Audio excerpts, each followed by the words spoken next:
বাংলাদেশের রাজা হয়ে, দিল্লির সম্রাট হয়ে, যার কথা শুনলে কাফের বেঈমানেরা থরথর করে কাঁপত, সে দেশ চালিয়ে দেশের রাজা হয়ে, দেশের প্রেসিডেন্ট হয়ে আল্লাহকে খুশি করতে পেরেছে কি পারেনি ভাই? পেরেছে না পারেনি? তিনি তো কোনো সাহাবা নন, তাবেঈন নন, আইম্মায়ে মুজতাহিদিন নন, খোলাফায়ে রাশিদিন নন, আমাদের পূর্বপুরুষের ইতিহাস। তো মুহতারাম দোস্ত বুজুর্গ, আমরা জানি দিল্লিতে একটি মিনার রয়েছে, যে মিনারটির নাম কুতুব মিনার, সকলে জানি।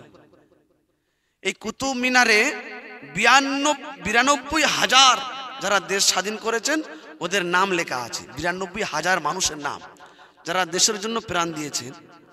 তার ভিতরে 62,000 কত এই মুহূর্তে আমার মনে নেই, শুধু মুসলিম কি যারা শহীদ হয়েছে দেশের জন্য তাদের নাম লেখা আছে, আলহামদুলিল্লাহ। তো সেটা নিয়ে আমার আলোচনা নয়। ওই কুতুব মিনার, এই মিনার যার নামকরণে মিনারটি তৈরি হয়েছে তিনি ছিলেন ভারতের বিখ্যাত বড় আল্লাহর ওলি আল্লামা কুতুবউদ্দিন বখতিয়ার কাকি রহমতুল্লাহ আলাইহ। বিশাল বড় আল্লাহর ওলি। উনি মরে যাবার পূর্বে দুদিন আগে ওনার খাস যিনি মুরিদ ছিলেন, ওনার প্রত্যেকটা মুরিদ বড় বড় আলেম ছিলেন, সাধারণ মানুষ না। কি বললাম? প্রত্যেকটা মুরিদ বড় বড় আলেম, শাইখুল হাদিস, মুফাসসির, বড় বড় মুহাদ্দিস ওনার মুরিদ। হইচই কোম্পানি কেউ মুরিদ নয়। তাহলে উনি কত বড় আলেম ছিলেন চিন্তা করি। আল্লামা কুতুবউদ্দিন বখতিয়ার কাকি রহমতুল্লাহ আলাইহ উনি ওনার খাস মুরিদকে বলে যাচ্ছেন দুদিন আগে যে বেটা, মনে হয় আর আমি বাঁচবো না, তা আমি মরে যাবার পরে আমাকে যখন তোমরা গোসল দেবে, কাফনে কাপড় পরাবে, জানাজার মাঠে নিয়ে যাবে, তো 4টে গুণ যার ভিতরে থাকবে সে যেন আমাকে আমার জানাজার নামাজ সেই পড়ায়। কটা গুণ থাকতে হবে ভাই? 4টে গুণ।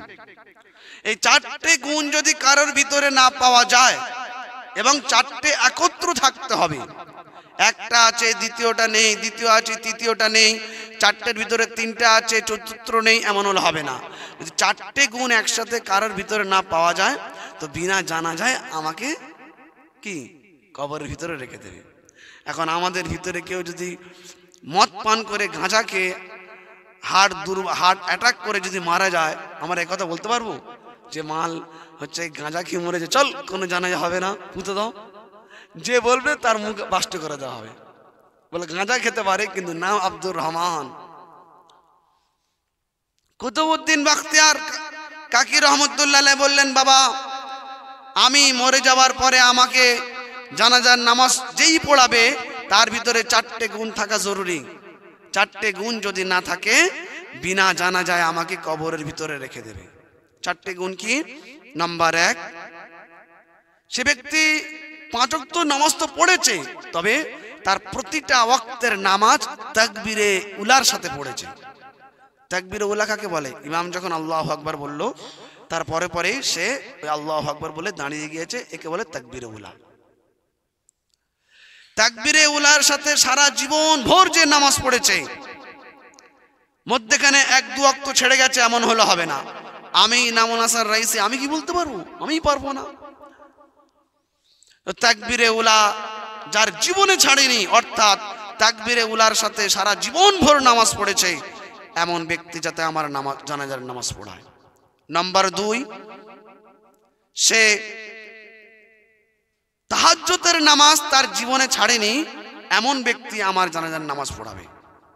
তাহাজ্জুদের নামাজ তার জীবনে ছাড়েনি, এমন হয় আমাদের বড় বড় যারা আল্লাহর ওলি তাহাজ্জুদের নামাজ সারা জীবন পড়েছেন, কিন্তু মাঝে মাঝে 1-2 রাত বাদ যেতেই পারে, স্বাভাবিক।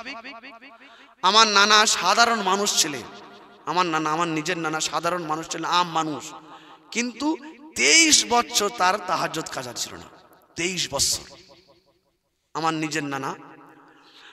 তো কুতুবউদ্দিন বখতিয়ার কাকি রহমতুল্লাহ আলাইহ বলছেন যে 1 নম্বর থাকতে হবে তার 5 ওয়াক্ত নামাজ তাকবীরে উলার সাথে। 2 নম্বর থাকতে হবে কি? তাহাজ্জুদের নামাজ তার জীবনে ছাড়েনি। 3 নম্বর যে আসরের 4 রাকাত ফরজ নামাজ পড়েছো তো বটেই। আসরের 4 রাকাত ফরজ নামাজের পূর্বে যে 4 রাকাত সুন্নতে গায়ের মুআক্কাদা আছে, পড়লে নাকি না পড়লে কোনো গুনাহ নেই। এই আসরের 4 রাকাত সুন্নত নামাজ সে কোনোদিন ছাড়েনি, এমন ব্যক্তি আমার জানাজার নামাজ পড়াবে।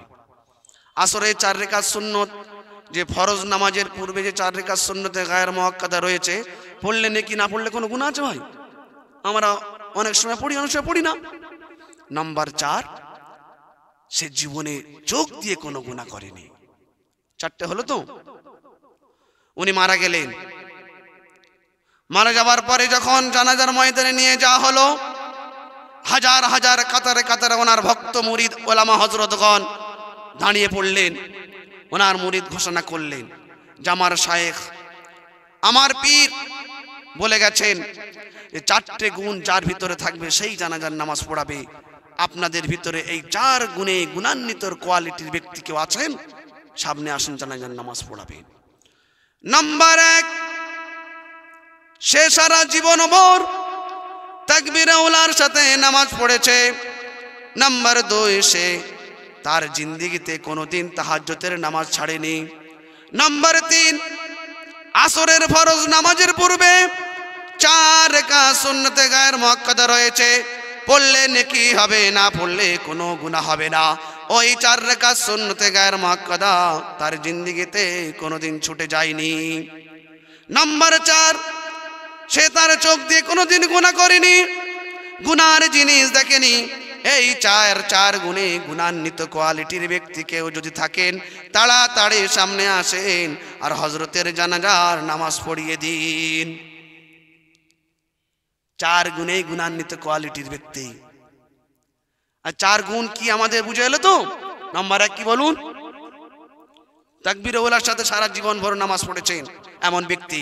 নাম্বার 2, তাহাজ্জুদের নামাজ কোনোদিন ছাড়েনি, অর্থাৎ প্রতি রাত্রেই তাহাজ্জুদের নামাজ পড়েছেন। নাম্বার 3, আসরে 4 রাকাত সুন্নতে গায়ের মুআক্কাদা সারা জীবন ভর পড়েছেন। নাম্বার 4, চোখ দিয়ে কোনোদিন গুনাহ করেনি। এই 4 কোয়ালিটির ব্যক্তি চলে আসুন। এই এলান করার পরে পুরো জানাজার ময়দান নিথর স্তব্ধ, এমন সুকুত হয়ে গেল, চুপচাপ হয়ে গেল পুরো মজলিস। ইতিহাস সাক্ষ্য দিচ্ছে, হাজার হাজার মানুষের ভিতরে যদি একটা সূচ পড়ে যায়, সেই সূচের আওয়াজ পর্যন্ত আমরা পেয়ে যাব। এত নিথর হয়ে গেল পুরো ময়দান, নিথর হয়ে গেল পুরো ময়দান। সর্বনাশ। 4 কোয়ালিটির ব্যক্তি কেউ নেই। যারা কাতারে দাঁড়িয়ে আছেন তারাও বড় বড় বুজুর্গ আল্লাহওয়ালা, তারা নিজেদের জিন্দেগির পিছনের মোতালা করছেন, সমীক্ষা করছেন, চিন্তা ভাবনা করছেন। আমি তো তাহাজ্জুদ গুজারি, তাকবীরে উলার সাথে নামাজ পড়ি, আসরের সুন্নত কোনোদিন ছাড়িনি, চোখ দিয়ে গুনাহ করি না। হতে পারে কোনোদিন আসরের সুন্নত একদিন ছেড়ে গেছে, তাহাজ্জুদ একদিন ছেড়ে গেছে, হতে পারে বাই চান্স মনে নেই, তো কেউ সাহস নিয়ে এগিয়ে আসতে চাচ্ছেন না। সবাই তখন সিদ্ধান্ত নিল হযরতের কথা অনুযায়ী 4 গুণে গুণান্বিত যখন কোনো ব্যক্তি পাওয়া যাবে না, জানাজা হবে না, বিনা জানাজায় নামাজ পড়ানো হবে, এই কবরে রাখা হবে। এটাই সিদ্ধান্ত হলো। বিনা জানাজায় কি হবে? কবরে রাখা হবে। এমন সময় একজন ব্যক্তি পিছন দিক থেকে হাত তুলেছেন, দাঁড়াও, আমি জানাজার নামাজ পড়াবো। তিনি কি জানেন? দেশের খেদমত করে আল্লাহওয়ালা হওয়া যায়, জাতির খেদমত করে নবীর প্রেমের আশিক হওয়া যায়। তিনি হলেন ভারত, পাকিস্তান, বাংলাদেশ, শ্রীলঙ্কা, আফগানিস্তান, এত বড় দেশের তিনি দিল্লির সম্রাট, দিল্লির প্রেসিডেন্ট, দিল্লির রাজা শামসুদ্দিন আলতামাস রহমতুল্লাহ আলাইহি। আজ আমার জাতি আমাদের পূর্বপুরুষের ইতিহাস জানে না। ভারত তখন ভাগ হয়নি, এতগুলো দেশ নিয়ে ভারতবর্ষ, এত পৃথিবীর এত বড় দেশ ভারত, পাকিস্তান, বাংলাদেশ, শ্রীলঙ্কা, আফগানিস্তানের এত বড় দেশের রাজা, প্রেসিডেন্ট, দিল্লির মহারাজ, দিল্লির প্রেসিডেন্ট, দিল্লির বাদশা, মানে হাবিজাবি বাদশা নয়। শামসুদ্দিন আলতামাস রহমতুল্লাহ আলাইহি হাত তুললেন, বললেন আমি জানাজার নামাজ পড়াবো। বলবেন না সুবহানাল্লাহ? আর জোরে বলুন সুবহানাল্লাহ। অনেকে বলে হুজুর সুবহানাল্লাহ বলতে আপনি বলেন, আসতে বললেও তো আল্লাহ কি শুনতে পান? আল্লাহ তো সব শুনতে পান, আল্লাহ তো সব শুনতে পায়। তাহলে জোরে বলতে হবে কেন? তো জোরে কেন বলতে হবে আপনাদের আজকের বুঝিয়ে দিই। আস্তে বললেও হবে, জোরে কেন বলতে হবে? তাই তো, জোরে কেন বলতে হবে আমরা কোনোদিন শুনেছি? বলুন, জোরে কেন বলতে হবে? আজ আমি আপনাদেরকে শিখিয়ে দিচ্ছি। আল্লাহ নবী সাল্লাল্লাহু আলাইহি ওয়াসাল্লাম রাতের অন্ধকারে পায়চারি করছেন, ঘুরে ঘুরে দেখছেন আমার উম্মতেরা কে কি অবস্থায় আছেন। হযরত আবু বকর সিদ্দিক রাদিয়াল্লাহু তাআলা আনহুর বাড়ির পাশে গিয়েছেন আল্লাহর নবী। দেখছেন আবু বকর রাদিয়াল্লাহু তাআলা আনহু রাতের শেষ অংশে আল্লাহর নবী পাহারাদারি করছেন। তো হযরত আবু বকর রাদিয়াল্লাহু তাআলা আনহু আস্তে আস্তে কেরাত পড়ে তাহাজ্জুদের নামাজ আদায় করছেন। কেরাতটা কি? আস্তে আস্তে, এতটা আস্তে আস্তে আল্লাহর নবী বললেন যে আবু বকরের ঘরের দেয়াল যে খেজুর পাতার ছিল, যে দেয়ালে কান লাগালে তবে শোনা যাবে, কান না লাগালে একদম শোনা যাবে না, আস্তে আস্তে পড়ছে। আবার আমি পায়চারি করতে করতে আবার আমি ওমরের ঘরের পাশ দিয়ে যাচ্ছিলাম, কারণ এর আগেও বলেছি এক পাড়ায় আমার নবীর বাড়ি, হযরত আবু বকর হযরত ওমরের বাড়ি, বলেছিলাম তো এক পাড়ায় বাড়ি। তো হযরত ওমর রাদিয়াল্লাহু তাআলা আনহু ঘরে পাশ দিয়ে যাচ্ছেন আল্লাহর নবী। তো হযরত ওমরও শেষ রাত্রে তাহাজ্জুদের নামাজ আদায় করছেন। ভাই শুনছেন তো আপনারা?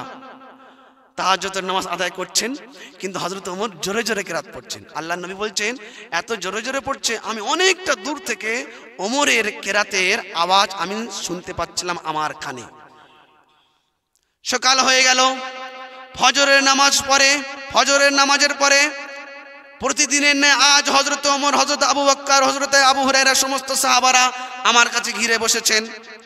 আমি জিজ্ঞাসা করলাম, ও আবু বকর, আমি যখন তোমার ঘরের পাশ দিয়ে যাচ্ছিলাম তুমি তাহাজ্জুদের নামাজ আদায় করছিলে, তুমি কোরআন যখন পড়ছিলে এতটা আস্তে আস্তে যে তোমার দেয়ালে কান লাগালে তবে শোনা যাবে, না লাগালে শোনা যাবে না, কেন? হযরত আবু বকর বললেন, ইয়া রাসূলুল্লাহ, আপনার কাছ থেকে শিখেছি তো। আল্লাহ পাক রব্বুল আলামিন পাথরের ভিতরে যে পিপিলিকা চলে, সেই পিপিলিকার পায়ের আওয়াজ আমার আল্লাহ পাক শুনতে পারে। জোরে বলবেন সুবহানাল্লাহ। আল্লাহ যদি পিপিলিকার পায়ের আওয়াজ শুনতে পায়, তা আমি আবু বকর কেন জোরে বলবো? আস্তে আস্তে বললে তো আল্লাহ শুনতে পাবে। আবু বকর তুমি ঠিকই বলেছো, ঠিক, তোমার কথা কারেক্ট, খুব সুন্দর কথা বলেছো। আচ্ছা ওমর, তুমি কেন অত জোরে জোরে পড়ছিলে? তুমি কেন অত জোরে জোরে পড়ছিলে? তুমি তোমার ব্যাখ্যাটা করো। হযরত ওমর বললেন, ইয়া রাসূলুল্লাহ, আমি জোরে জোরে এই জন্য পড়ছিলাম যে আমার আওয়াজে যারা ঘুমিয়ে আছে তারা যেন জেগে ওঠে, আমার আওয়াজে যারা ঘুমিয়ে আছে তারা যেন জেগে ওঠে আর শয়তান পালিয়ে যাবে। আমার আওয়াজে কি হবে? যারা ঘুমিয়ে আছে জেগে উঠে কি করবে? নাচবে, তারাও তাহাজ্জুদের নামাজ পড়বে আর শয়তান পাঁদতে পাঁদতে পালিয়ে যাবে। আল্লাহ নবী মুচকি হাসলেন, বলেন, ওমর তুমি ঠিকই বলেছো। তার সময়ের উপযোগী হিসাবে আমাদের এই সময় আস্তে বলতে হবে না, জোরে বলতে হবে। আস্তে বললে নেকি পাওয়া যাবে, জোরে বললে নেকি পাওয়া যাবে। আস্তে বললে আল্লাহ খুশি হবে, জোরে বললে আল্লাহ খুশি হবে। জোরে কেন বলতে হবে? সময়ের উপযোগী হিসাবে জোরে জন্য বলতে হবে। যারা বেচैन হয়ে আছে আমাদের জোরে সুবহানাল্লাহ বলার কারণে ওমর যে বলেছিলেন ঘুমন্ত মানুষ জেগে উঠবে, যারা বেচैन হয়ে আছে তারা হুঁশিয়ার হয়ে আমাদের কথা ভালো করে শুনবে, আর শয়তান যে আমাদের সুশ্রুতি দিচ্ছে শয়তান পালিয়ে যাবে।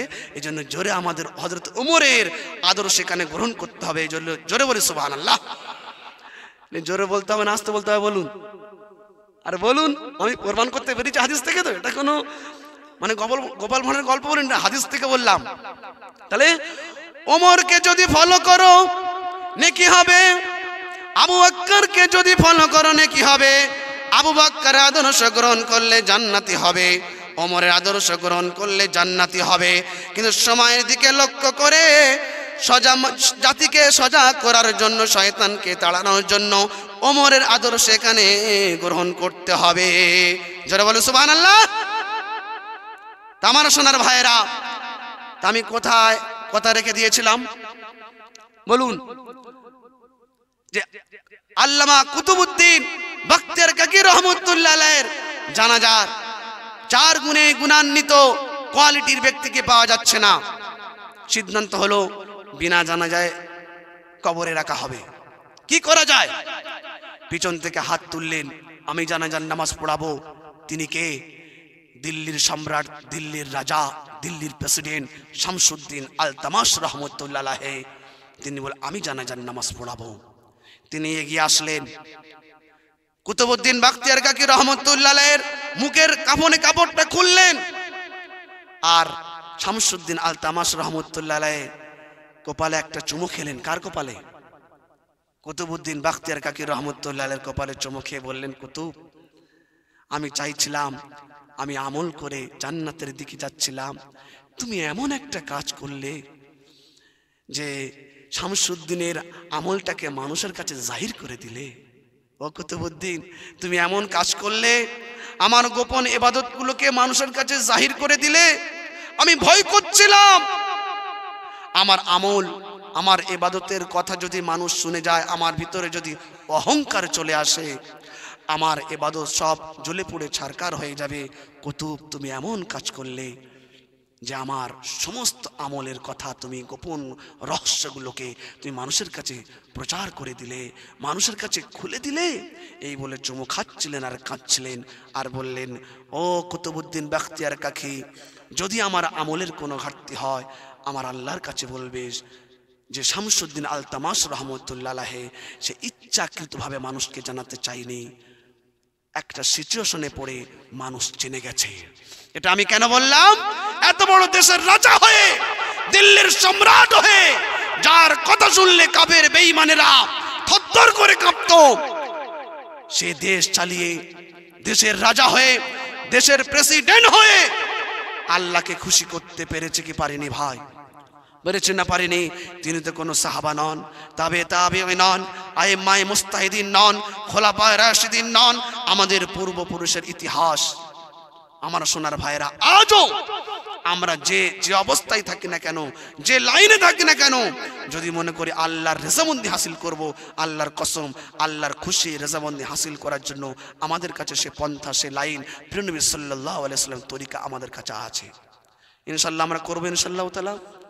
এই জন্য আমাদের ঈমানকে মজবুত করতে হবে। কি মজবুত করতে হবে? ঈমানকে।